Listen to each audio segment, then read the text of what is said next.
Good morning students, how are you? Fine, welcome.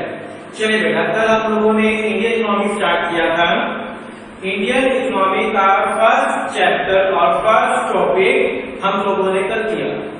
ठीक है बेटा, हम लोगों ने कल चैप्टर स्टार्ट किया था Indian economy on the eve of independence. Indian economy on the eve of independence. Topic क्या था पहला कि इंडिपेंडेंस से पहले हमारी कंट्री में ब्रिटिश गवर्नमेंट थी और ब्रिटिश गवर्नमेंट का क्या था, कॉलोनियल एक्सप्लॉयटेशन एवरीवेयर। ठीक है, इन ईच सेक्टर। तब हम लोगों ने डिस्कस किया था कि जो ब्रिटिश गवर्नमेंट थी कैसे उनका एग्रीकल्चर सेक्टर पर एक्सप्लॉयटेशन था, कैसे इंडस्ट्रीज में हैंडीक्राफ्ट को ब्रिटिश गवर्नमेंट ने इंडिया से खत्म कर दिया, इंटरनेशनल ट्रेड में कैसे ब्रिटिश गवर्नमेंट ने इंडिया को पीछे किया। ठीक है, तो आपने कल के टॉपिक में एक इंपॉर्टेंट टॉपिक डिस्कस किया कि ब्रिटिश गवर्नमेंट ने हमारे देश में व्यापार का लॉस कैसे किया। ठीक है, चलिए हमारे पास नेक्स्ट टॉपिक है। अगेन मैं आपको बोल रहा हूं ये बात कि जब भी आप इंडियन इकोनॉमी का लेक्चर सुन रहे हैं तो आपके पास बुक होनी चाहिए। विदाउट बुक आप इंडियन इकोनॉमी नहीं कर सकते और सिर्फ बोर्ड पर फटाफट बोल कर मैं आपको इंडियन इकोनॉमी नहीं करवा सकता। इंडियन इकोनॉमी करने के लिए आपके पास, मेरे पास बुक होनी चाहिए। हम लोग बुक टू बुक इसको पढ़ेंगे तभी इंडियन इकोनॉमी आपको अच्छी समझ आ सकती है। चलिए हमारा नेक्स्ट टॉपिक है features of Indian economy on the eve of independence. Features of Indian economy. ठीक है, कि इंडिपेंडेंस के टाइम पर वो बात जो हम लोगों ने पढ़ी थी वो इंडिपेंडेंस से पहले थी, जब ब्रिटिश गवर्नमेंट, जो कल हम लोगों ने टॉपिक किया था वो क्या टॉपिक था, ब्रिटिश गवर्नमेंट का टॉपिक था, यानी इंडिपेंडेंस से पहले का टॉपिक था। क्लियर बात बिल्कुल। आज जो टॉपिक हम लोग कर रहे हैं ये इंडिपेंडेंस के टाइम का टॉपिक है कि इंडिपेंडेंस के टाइम पर हमारे देश की इकोनॉमी की क्या सिचुएशन थी, क्या फीचर्स थे। ठीक है, फर्स्ट फीचर स्टैग्नेंट इकोनॉमी।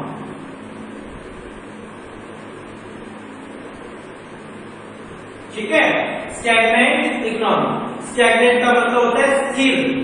क्या मतलब होता है? स्थिर होना। देखिए पढ़िए, on the eve of independence Indian economy was completely a stagnant economy. A stagnant economy is the one which show little or no growth in income. Economy बोलते हैं, income बोलते हैं। Stagnant economy उस economy को बोलते हैं जहां पर बहुत ही लिटिल ग्रोथ हो इनकम में या बिल्कुल भी ग्रोथ ना हो इनकम के अंदर। That economy is called stagnant economy. Between 1860 and 1945, growth rate of per capita income was low as 0.5% per annum. देखिए 1860 से लेकर 1945 तक के बीच में जो हमारा इनकम का ग्रोथ रेट था वो ओनली 0.5% था। ठीक है, 1925 से लेकर 1950 तक के बीच में ये ग्रोथ रेट कितनी थी? ओनली 0.1%। ठीक है, only 0.1%। On accounting of this stagnation bulk of Indian population lived in poverty, जिसके कारण हमारे देश की जनसंख्या क्या थी? गरीब थी। यानी इंडिपेंडेंस के टाइम पर हमारे देश की इकोनॉमी क्या थी? Stagnant economy. स्टैग्नेंट इकोनॉमी का मतलब क्या है? जहां पर इनकम लोगों की लो हो, जहां इनकम में कोई ग्रोथ ना हो, that economy is called stagnant economy. ठीक है, तो इंडिपेंडेंस के टाइम पर हमारे देश की जनसंख्या बहुत ज्यादा गरीबी से सफर कर रही थी और epidemics and starvation were recurring phenomenon. Epidemics का मतलब होता है भूखमरी। क्या मतलब होता है? भूखमरी थी। उस टाइम पर हमारे देश में बहुत ज्यादा भूख की महामारी थी। ठीक है, क्लियर है बिल्कुल आप लोगों को। सेकंड फीचर क्या है? Backward economy. पहला क्या था? Stagnant economy. सेकंड फीचर क्या है आपका? Backward economy. हमारे देश की इकोनॉमी कैसी थी? Backward. Indian economy was a backward economy on the eve of independence. Backward economy is the one in which per capita income is very low. Backward economy उस economy को बोला जाता है जहां पर कैपिटा इनकम लो हो। पर कैपिटा इनकम का मतलब होता है पर पर्सन इनकम, ठीक है ना? ध्यान रखना का पर कैपिटा इनकम का मतलब क्या होता है? पर पर्सन इनकम, ठीक है? तो पर पर्सन इनकम क्या थी? बहुत लो थी। 1947-48 में पर capita income in India was just 230। पर कैपिटा इनकम यानी पर पर्सन इनकम कितनी थी? ओनली ₹230, ठीक है? The bulk of population was very poor, without sufficient food, clothing and shelter. Unemployment was rampant. Rampant का मतलब होता है लगातार, ठीक है? लगातार बढ़ना, ठीक है? Widespread, बहुत तेजी से बढ़ना। तो हमारे देश में बेरोजगारी बहुत तेजी से बढ़ रही थी। लोगों के पास खाने के लिए नहीं था, पहनने के लिए नहीं था, रहने के लिए नहीं था, ठीक है? सो हमारे देश की इकोनॉमी कैसी थी? Backward economy. क्लियर है? Stagnant economy. सेकंड क्या है? Backward economy. Third feature, agriculture backwardness.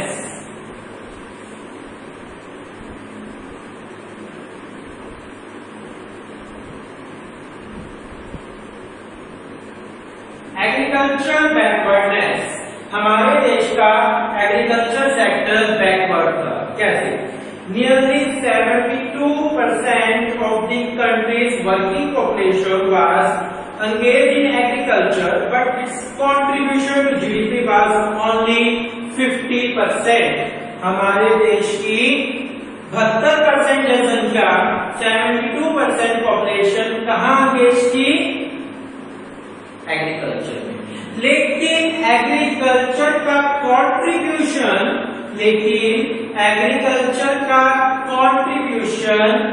सिर्फ कितना था? 50%। कितना था? 50%। 72% जनसंख्या काम में लगी है, लेकिन कंट्रीब्यूशन जीडीपी में 50%। Productivity was extremely low. जो प्रोडक्शन था एग्रीकल्चर का वो बहुत लो था। Food grain production was बेयरली enough for subsistence. देखो फार्मिंग जो होती है ना, फार्मिंग वो टू टाइप की होती है, या समझेगा आप ध्यान से। एक होती है सब्सिस्टेंस फार्मिंग और एक होती है कमर्शियल फार्मिंग। एक होती है सब्सिस्टेंस फार्मिंग और एक होती है कमर्शियल फार्मिंग। सब्सिस्टेंस फार्मिंग क्या होती है? मतलब कि हम लोग इतना ही बनाएं जिससे हमारे घर का गुजारा हो सके बस, ठीक है? मैं फार्मर हूं, मान लो मैं फार्मिंग कर रहा हूं, तो मैं सिर्फ इतनी फार्मिंग करूं कि मेरे घर का गुजारा हो जाए, बेचने के पर्पज से फार्मिंग ना करो।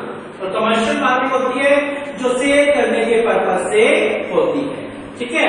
तो देखिए ध्यान से, यहाँ पर जो हमारे देश में फूड ग्रेन का प्रोडक्शन था वो सिर्फ सब्सिस्टेंस के लिए था, ठीक है?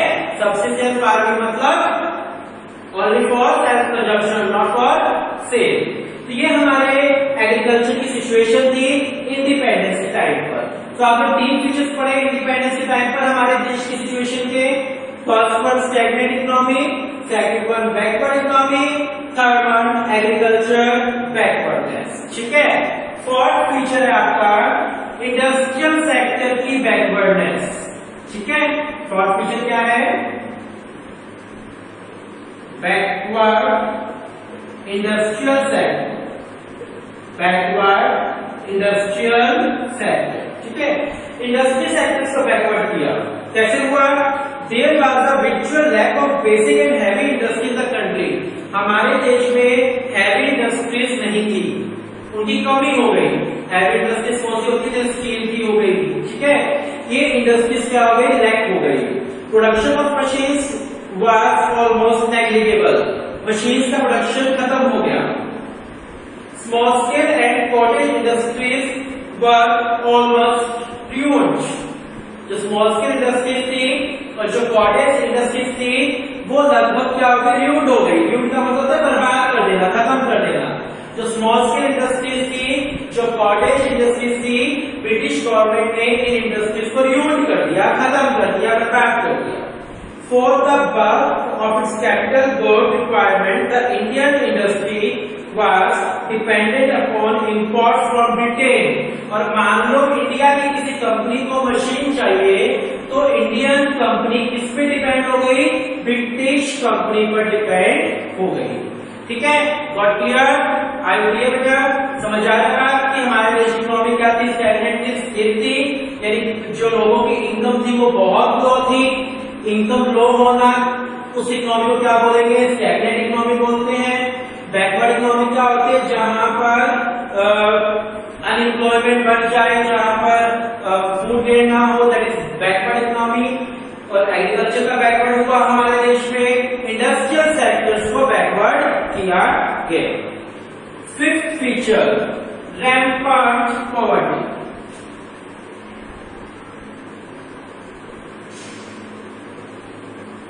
रैम्पार्ट पॉवर्टी कौन सी पॉवर्टी भाई? रैम्पार्ट। रैम्पार्ट का मतलब क्या होता है? लगातार बढ़ते रहना, लगातार बढ़ना, rampart poverty. bulk of the population was very poor। हमारे देश की बहुत सारी पॉपुलेशन क्या थी?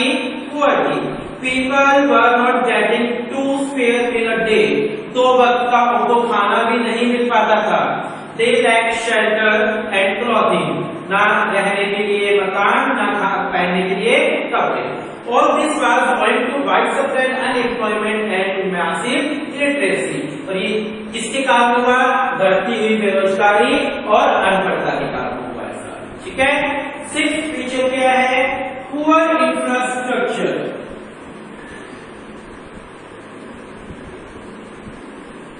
पुअर इंफ्रास्ट्रक्चर, ठीक है, जो हमारे देश का इंफ्रास्ट्रक्चर क्या था? वो उस टाइम में बहुत पुअर था। Infrastructure development was extremely low। In 1948, power generation capacity was merely 2,100 megawatts। Length of railway line was 53,596 kilometers। Pata road had a coverage of 155,000 kilometers only। This is the infrastructure of our country at the time of independence। ठीक है, heavy dependence on import। heavy dependence on import, हम इसको बोल सकते हैं depend upon import। उस time पर हमारा देश ज्यादा किस पे डिपेंड था? इंपोर्ट पर डिपेंड था। किस पे डिपेंड था बेटा? इंपोर्ट पर डिपेंड था। देखिए, the country had to depend on import for machinery and other equipments of production। Armed force of the country was also depend heavily on foreign import for most of the defense equipment। हमारे देश की जो army थी वो भी foreign countries पर depend थी। किस चीज के लिए? डिफेंस इक्विपमेंट्स के लिए, like swing machine, medicine, kerosene oil, bicycle etc. used to be imported from abroad। ठीक है, एट फीचर क्या है? Limited urbanisation. Limited urbanisation. Limited urbanisation, देखिए, at the time of independence bulk of the population of India live in villages. Independence के time पर हमारे देश की बहुत सारी जनसंख्या कहाँ रहती है? विलेजेस के अंदर। In 1948, only 40% of population lived in urban area, while 86% lived in rural area। 1948 के अंदर सिर्फ 14% लोग ही कहाँ रह रहे थे? अर्बन एरियाज में। बाकी 86% लोग कहाँ रह रहे थे? रूरल एरियाज के अंदर। Rural population lack opportunity outside agriculture. और रूरल एरियाज के अंदर उन लोगों को ज्यादा अपॉर्चुनिटीज अवेलेबल नहीं थी। ठीक है, so limited urbanization is also a problem at the time of independence। Ninth आपका feature semi-federal economy। semi-federal economy क्या मतलब है इसका? On the eve of independence, Indian economy was neither fully federal nor a capitalist economy। Independence के time पर हमारे देश की इकोनॉमी ना तो पूरी तरीके से फेडरल थी। ठीक है, फेडरल का मतलब क्या है यहाँ पर? फेडरल का मतलब है यहाँ पर कि ब्रिटिश गवर्नमेंट, ना तो पूरी तरीके से ब्रिटिश गवर्नमेंट था यहाँ पर, थी, जमींदारी सिस्टम था। मतलब इंडिपेंडेंस के टाइम पर ना तो पूरे तरीके से गवर्नमेंट के हाथ में थी इकोनॉमी, ना ही पूरे तरीके से जमींदारों के हाथ में। It was a mix economy. तो कौन सी इकोनॉमी हो गई? मिक्स इकोनॉमी हो गई, सेमी फेडरल इकोनॉमी हो गई। Such an economy had the mixture of federalistic and capitalistic mode of production. Federalistic mode of production lead to low productivity, low production and backwardness.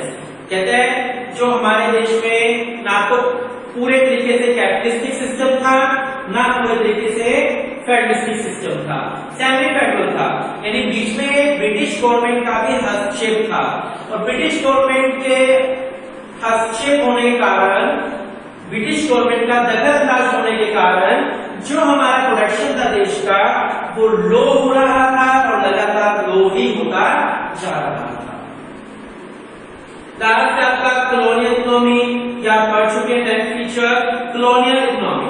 Indian economy was the colony of British. जो हमारे देश की economy थी वो क्या बन चुकी थी? ब्रिटिश गवर्नमेंट की कॉलोनी बन चुकी थी। ब्रिटिश गवर्नमेंट की सरकार, ब्रिटिश गवर्नमेंट का राज, ब्रिटिश गवर्नमेंट की कॉलोनी, ठीक है। तो हमारे देश की जो इकोनॉमी थी वो क्या बन चुकी थी? ब्रिटिश गवर्नमेंट की कॉलोनी बन चुकी थी।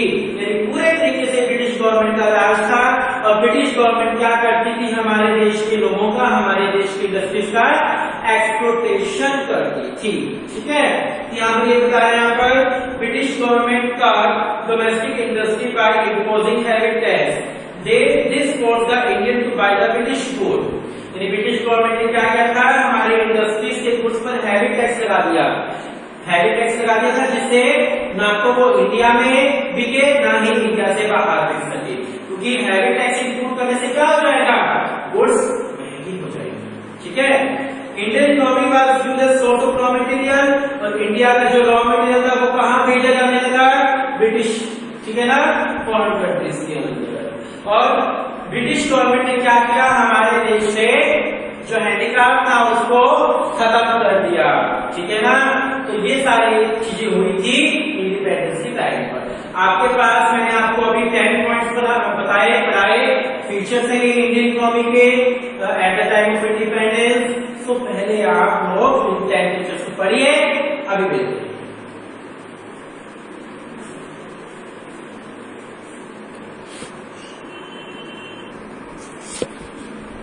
चलिए बेटा, नेक्स्ट टॉपिक तो हम लोग कल स्टार्ट करेंगे, क्योंकि आज नहीं हो पाएगा, लेंथी है टॉपिक पूरा। लेकिन आपको नेक्स्ट, मेरे पास बुक है, वहां पर 7 नंबर पेज है, यहाँ पर आपको साइड में ब्लू बॉक्स में कुछ टॉपिक्स दिखते हैं, सारे टॉपिक आपको करने हैं ब्लू बॉक्स वाले। यहाँ मेरे पास ब्लू बॉक्स में टॉपिक है notable economics to estimate India's national and per capita income. वो कौन कौन से इकोनॉमिक्स थे जिन्होंने हमारे देश में नेशनल इनकम और पर कैपिटा इनकम को कैलकुलेट किया? तो वो इकोनॉमिक्स कौन कौन से थे? Dadabhai Naoroji, William Digby, Findlay Shirras, VK Rao and RC Desai. They are the economics who find national income and per capita income. Most of them find that during the first half of the 20th century, growth rate of national income and per capita income were less than 2% and 5%. 20th century में जब calculate किया गया तो ये पाया गया जो national income है उसकी ग्रोथ 2% से भी कम है, और जो पर कैपिटा इनकम है उसकी ग्रोथ 5.5% से भी कम है, ठीक है। जब इन लोगों ने नेशनल इनकम और पर कैपिटा इनकम को कैलकुलेट किया तो ये पाया जो नेशनल इनकम की ग्रोथ है ना, ग्रोथ नेशनल इनकम की ग्रोथ 2% से भी लेस है पर ईयर, और जो पर कैपिटा इनकम है उसकी ग्रोथ 0.5% से लेस है पर ईयर, ठीक है। क्लियर है? नीचे एक बॉक्स में दिया हुआ है owners of soil versus tillers of soil. Owners of the soil were the zamindar and tillers of the soil were peasant and labours who work on the farms of zamindar. जो जमींदार थे वो ओनर्स थे और जो टिलर्स थे वो फार्मर्स होते थे जो खेतों में काम करते थे। ठीक है बेटा, आज इतना ही करेंगे, ज्यादा फास्ट आपको जरूरत नहीं है। डेली जितना करवाया जा रहा है उतना आप बड़े आराम से कीजिए, ठीक है।